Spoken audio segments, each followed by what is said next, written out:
బాధ్యత తీసుకుంటూ మానవ సేవయే మాధవ సేవలో భాగంగా స్వచ్ఛతా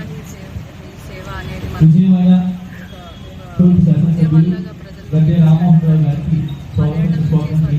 స్వచ్ఛ భారత్ అనేది ప్రజల్లోకి స్వచ్ఛత గురించి, శానిటేషన్ గురించి, టాయిలెట్ల గురించి, ప్లాస్టిక్ నిషేధం గురించి, మన పరిసరాలు పరిశుభ్రంగా ఉంచుకోవడానికి వ్యవస్థలతో పాటు వ్యక్తులు కూడా పాటుపడాలనే మెసేజ్ని బలంగా ప్రజల్లోకి తీసుకెళ్లడంలో చాలా విజయవంతంగా పనిచేసింది. ఇదే విధంగా కంటిన్యూ అవుతూ పూర్తిగా స్వచ్ఛమైన మన విజయవాడ, స్వచ్ఛమైన జిల్లా, స్వచ్ఛమైన రాష్ట్రం, స్వచ్ఛమైన